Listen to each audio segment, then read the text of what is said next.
She looked the judge in the eye and said, "I'm my father's lair." Then everything changed. The courtroom fell completely silent, all eyes fixed on her. Hair tied back, worn shoes, hands trembling yet held high. The judge cleared his throat. "Please sit, young lady," he said. But she stood unmoving, resolute, heart pounding against her ribs. She looked him in the eye, voice steady, breath finally calm. "I'm my father's lair, sir." Words echoed through the room. Gasps and whispers filled space. The prosecutor straightened his tie. Spectators leaned forward in shock. Recorder stopped, no one typed. Across the room sat him, her father, cuffed and broken, eyes red with silent hope, mouth trembling to whisper thanks. She held up a folder, dog-eared, scribbled, full of truth. "No one else would fight," she whispered under the tension. Judge's gavel hovered uncertainly above. Then he nodded, almost reverent. "Proceed," he said, voice trembling. And in that moment justice stirred. They all thought she'd fold, that she'd tremble and cry, that she'd be just noise another desperate daughter, clinging hope. But Alina had prepared silently. For months in cheap libraries, sleepless nights, unpaid coffee bills, staring at books too heavy. She wasn't licensed, of course. She wasn't even out college. But she found one clause, one old law, still standing. If a judge allowed it, a family member could speak, could present legal evidence themselves if no lawyer would try. And no one would try, because her father was guilty. At least that's what they claimed: fraud, embezzlement, bribery, corruption. But she knew her father. Not perfect, but never a thief. He built his business clean. No shortcuts. No dirty money. So why was he here? Why was evidence disappearing daily? Why were the files missing? Why were they offered silence? She'd seen the envelope herself. Delivered late in the evening, anonymously, no return address, filled with shredded documents inside. Her father refused to run. "I won't leave you behind. If I'm innocent, I stay." She begged him to fight, but every lawyer stepped back. The moment they saw files, they withdrew, eyes full fear. She'd watched it all happen. One door after another closed. Even relatives stopped replying suddenly. It was like he vanished. Except he hadn't. He sat in court, orange jumpsuit, cuffs. But his dignity never left. And she couldn't walk away, so she found a way. Old case law, family clause, legal loophole no one noticed. And today she stood tall. The prosecutor rose to speak, smug, polished, expensive navy suit. He spoke like she was dirt. "Your Honor, this is ridiculous. She's not a real attorney. This is disrespecting the court." But the judge held firm. He'd heard enough excuses already. "Miss Alina," he finally said, "you may proceed your argument." And just like that, silence fell. She opened the folder slowly, pages worn from constant touch. Each one held something hidden, something no lawyer ever saw. Unfiled expense reports, handwritten notes, backdated invoices with missing seals, bank receipts that didn't match.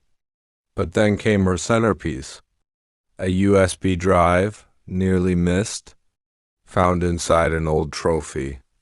Her father's 2004 Business Award. Inside it 10 audio recordings. One voice kept appearing, Damien. her father's ex-financial officer, the one who vanished conveniently. "I moved the money myself," one audio clip clearly stated. "If he talks, I'd bury him." Alina hit play again. The room stopped breathing together. Even the bailiff looked stunned. Her voice didn't waver once. She'd memorized every single word. This wasn't courtroom theatrics. It was a daughter refusing to surrender. The judge leaned back slowly. His fingers steepled in thought. The courtroom stayed frozen, tense. No coughs, no chair shuffles. The prosecutor's face turned pale. He whispered to his clerk, "Where did she get that?" But Alina wasn't done yet. She pulled out printed emails. Headers traced to government servers. Private conversations between board members. "If the father won't agree, we'll push this through publicly." Alina might be a problem. No law firm will help. Her hands trembled just slightly.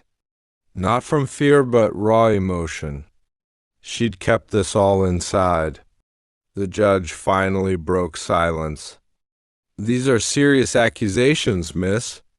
He paused, then nodded respectfully. Counselor." He said it intentionally. Alina felt her knees wobble, but she stood even straighter now. "I'm not here for sympathy. I'm here because truth matters. My father isn't a saint, but he is not corrupt. And this," she held papers, "is proof someone set him up." The prosecutor stood in fury. "This evidence is inadmissible hearsay.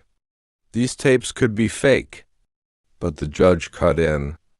"Then we'll verify the sources." He turned to court officers, "Subpoena every name she mentioned." Gasps rose from the benches. Reporters scrambled to send updates. Defense lawyers looked up suddenly, now rethinking the girl's resolve. Alina's father just sat motionless. Tears welled up in silence. For once he looked truly proud. The case took a turn.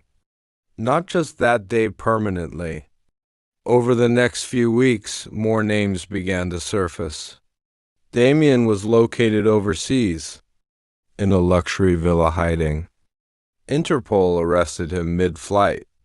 His confession came soon after. "I took the funds quietly.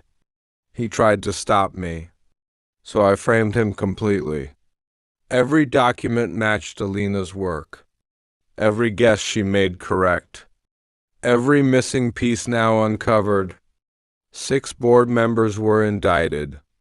2 government officials removed entirely. 1 high-profile CEO resigned quietly. And Alina? She stayed quiet. Until the judge called her.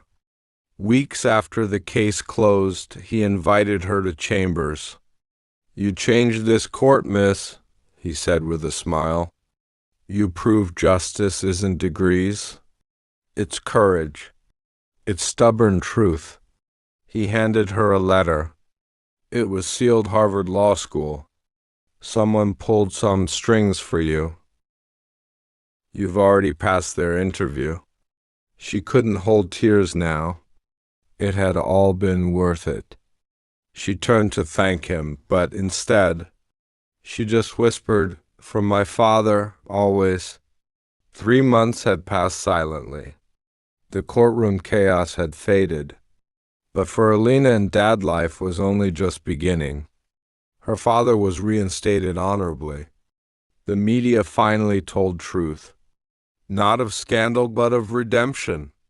Still, not everyone apologized publicly. Some whispered she got lucky. Some called her too bold. But those who mattered knew. She didn't do it alone. She did it for someone. Their home was simple still, but now it felt safe. No more calls from lawyers. No more knocks in fear. Just quiet dinners. Peaceful mornings. and one brown envelope waiting. Her father handed it gently.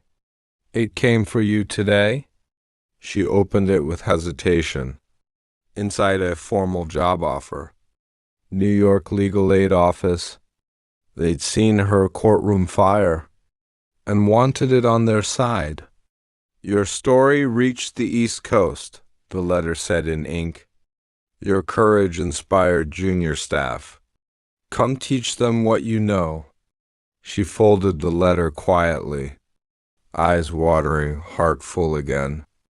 But then the knock came. Not at home, at the diner. Alina worked part-time weekends still. Old habits.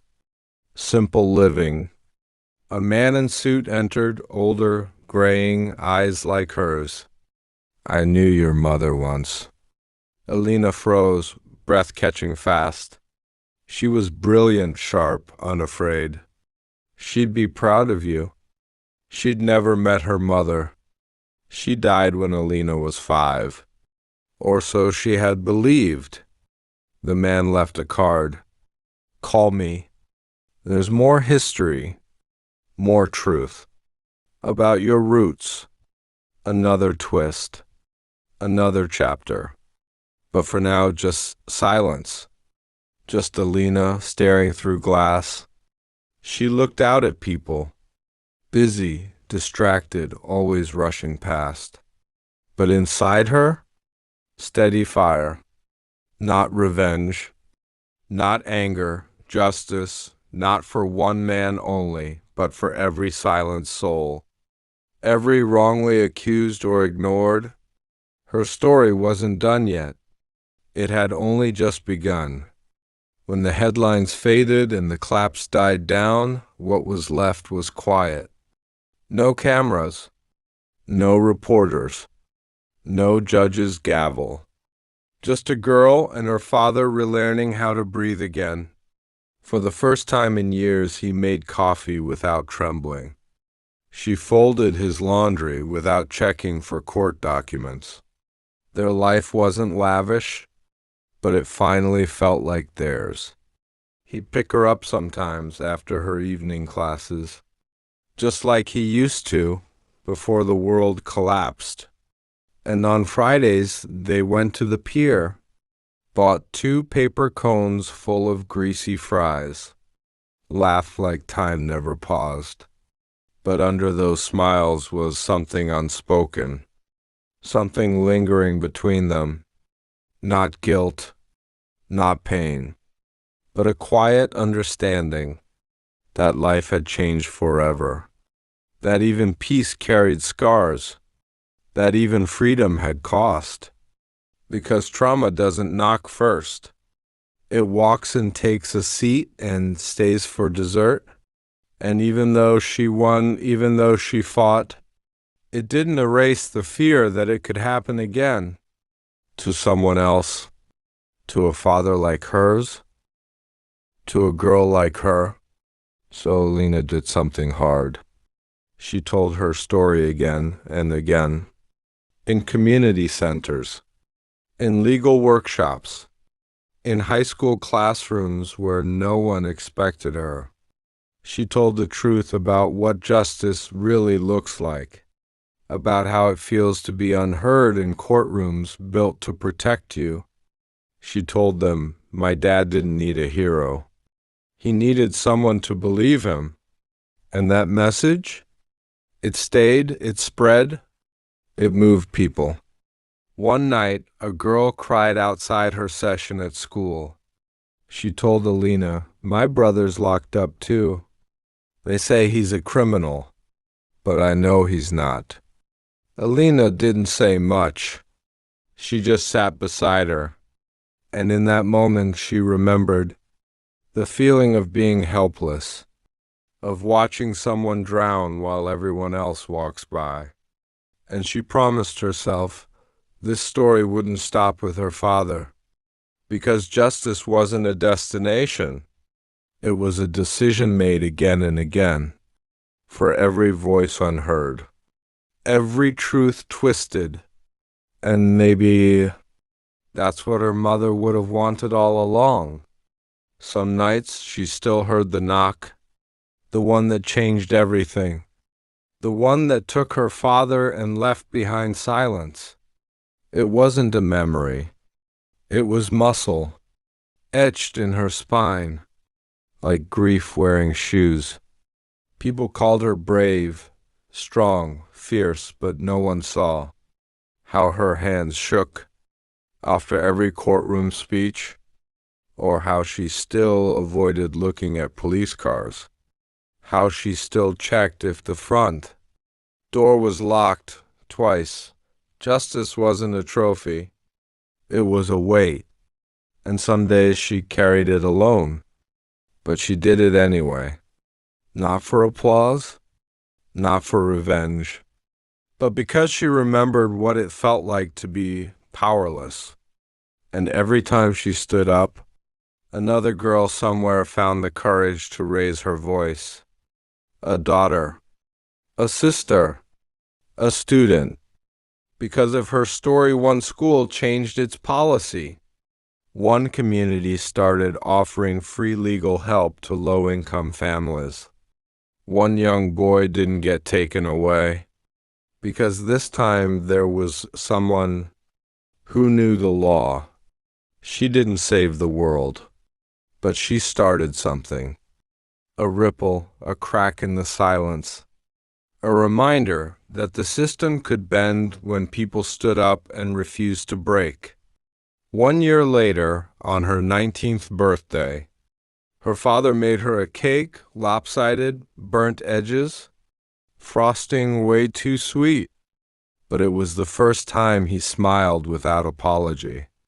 He looked her in the eye and said, "You saved me." She shook her head. "No, Dad. You gave me someone to fight for."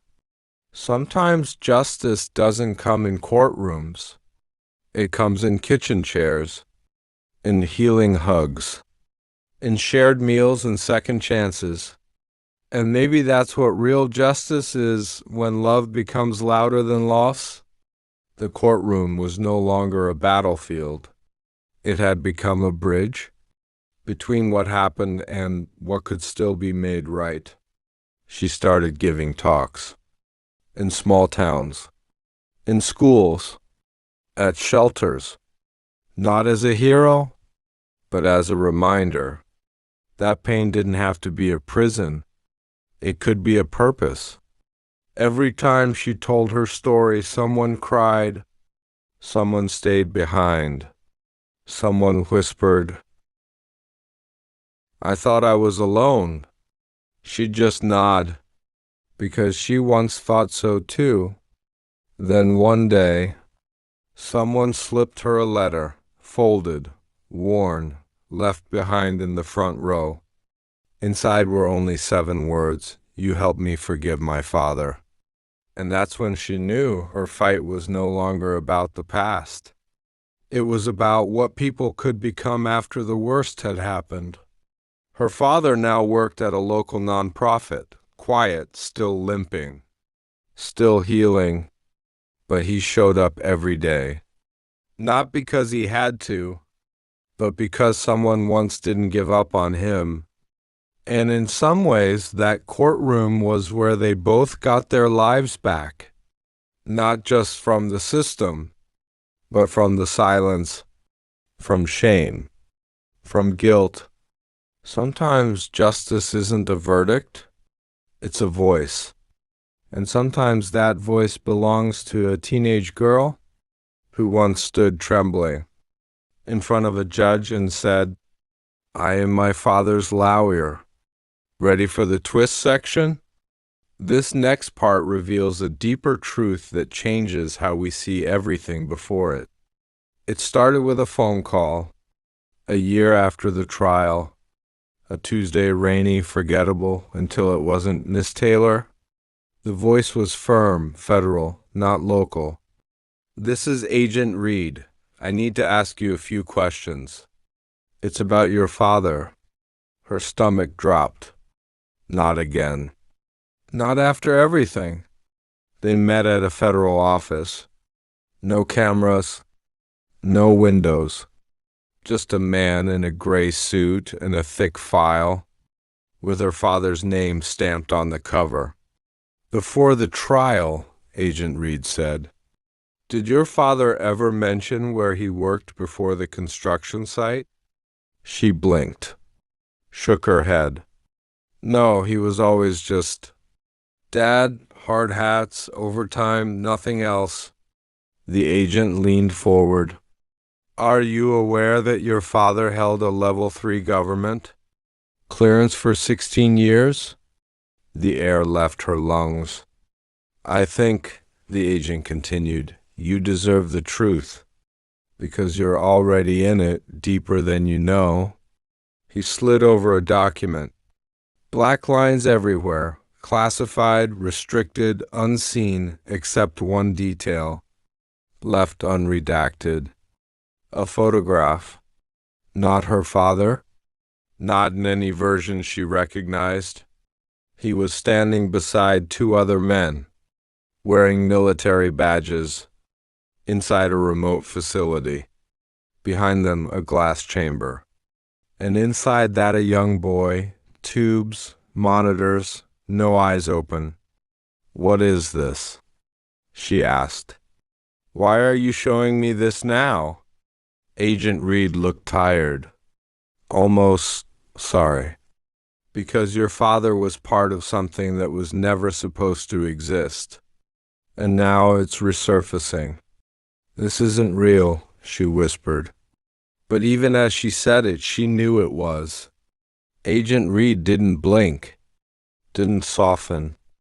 "Your father, Michael Taylor, wasn't just a foreman.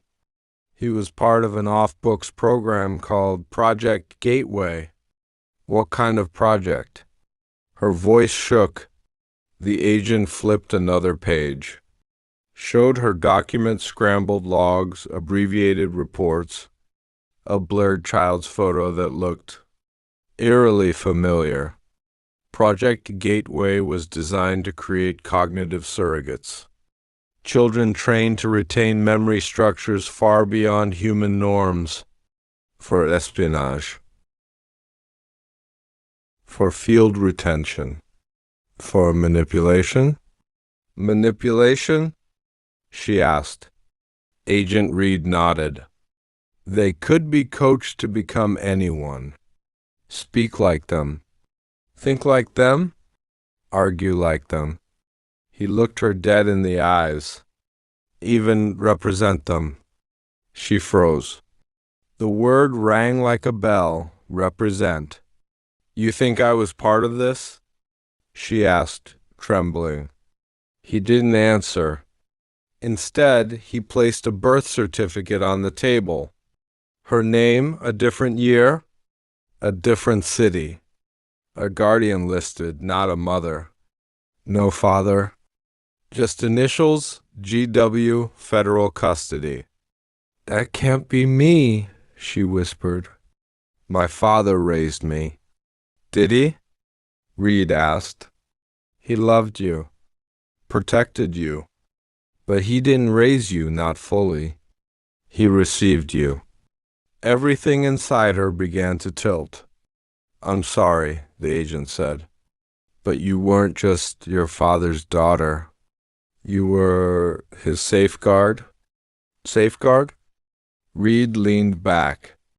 "If anyone tried to silence him, you'd be triggered to act to protect, even legally. You were trained to defend him. And you did, flawlessly." Her mind reeled. Was her love even hers? Her instincts? The courtroom moment, was it real? Or coded? "Why are you telling me this?" she asked quietly. Reed stood, slid a final photo across. It was recent. CCTV still. Her father, very much alive, walking into a compound marked decommissioned. "We thought he died 2 months ago," Reed said. "But we were wrong. And we believe he's trying to activate the others." She felt her world splinter. If her father wasn't who he said, who was she? The house was small, wooden, far from the city. It looked peaceful, like nothing illegal, nothing evil could ever live inside it. She stepped out of the car. Agent Reed stayed behind, watching, waiting. This was her moment. She knocked once, then again. No answer. Then the door creaked. And there he stood. Gray beard, glasses, but that same familiar warmth in his eyes. "Hi," he said, as if they hadn't lost 5 years. As if he hadn't faked his death, framed himself, built her into a weapon. "Hi," she replied, arms trembling. "You found me," he said softly. "Guess you always would." She stepped inside. The air smelled like old books and mint tea. "I read your case notes," she said, voice tight. "I know everything. The programming, the trials, the overlays." He nodded, didn't deny a word, didn't look surprised. "I was trying to protect you," he said. "By lying to me?" She snapped. "You built my memories. You gave me a fake childhood. You erased my mother. I had to." His voice broke. "They were going to use you, turn you into something so much worse. I had to rewrite you, make you love me, so you'd stay safe." Her knees nearly buckled. "Safe? You took away my life? You turned me into your puppet?" "No," he said firmly. "I gave you something better. I gave you the strength to stand in front of a judge and fight. You thought it was love, but it was willpower. Your own. You chose to believe in me, even if it was all a lie." She shook her head. "Don't twist this. I don't know what's mine anymore. My thoughts, my memories, even my name." He walked closer, held out a worn photo, her as a child in a field, smiling, real, or another implant. "I kept this," he said, "because it's the last real memory I had of you before they tried to overwrite you completely." Tears welled in her eyes. She didn't want to cry, didn't want to forgive, but the ache inside her wasn't just betrayal. It was grief. "What happened to Mom?" she whispered. He looked away. Long silence. Then she tried to stop it. They erased her instead. Her legs gave in. She sat down, on the same floor where he probably built the lies that raised her. "Why now?" she asked. "Why let me find you?" "I didn't," he said softly. "But maybe you were meant to." Outside, the sun dipped. Shadows fell across the room. And still she sat beside the man who was both her father and her architect. This wasn't justice. This wasn't closure. But it was the truth. And for now, that was enough. The silence sat between them. Like a third presence, breathing heavy, she stared at the floor, then at her hands, then at the man she once called Dad. "You ruined my life." Her voice was quiet, not angry, just broken. "I know," he whispered. "I never stopped regretting it." She pulled out the flash drive, the one Agent Reed gave her, full of files, proof, data that could dismantle the entire program. "And him with it. You're the key witness. They'll grant you immunity, maybe even protection, but only if you testify." He didn't flinch, didn't beg, didn't argue. Just, "I'll do it. But only if you promise you won't follow me down the same path." She blinked. What does that mean? You think this is justice, he said gently, but it's a new kind of programming. They'll use you as a symbol, a story, an obedient daughter who took down her creator. I'm not obedient. She stood up. I came here to end this, not to become part of it. He smiled faintly. You're stronger than I ever was. Her hands shook as she pocketed the flash drive. What happens next? He asked. You come with me. You face them. You tell them everything. He nodded. But before he stood, he reached for a book on the table, opened it, pulled out something inside. A thin envelope. This is the original sequence, he said. Your real memory file. The one they tried to delete before I reprogrammed you. She stared at it, afraid to touch it. If you read it, he said, you'll remember everything. Even the pain. Even the truth about who your mother really was. She hesitated, took it, slipped it into her coat. I'll decide, she said. When I'm ready. The ride back was silent. Her father handcuffed. Agent Reed driving. She didn't speak. She didn't cry. Not yet. The courtroom was different now. She wasn't there to defend her father. She was there to define herself. When the judge asked if she had anything to say, she stood, looked him in the eye, and said, I was raised on lies.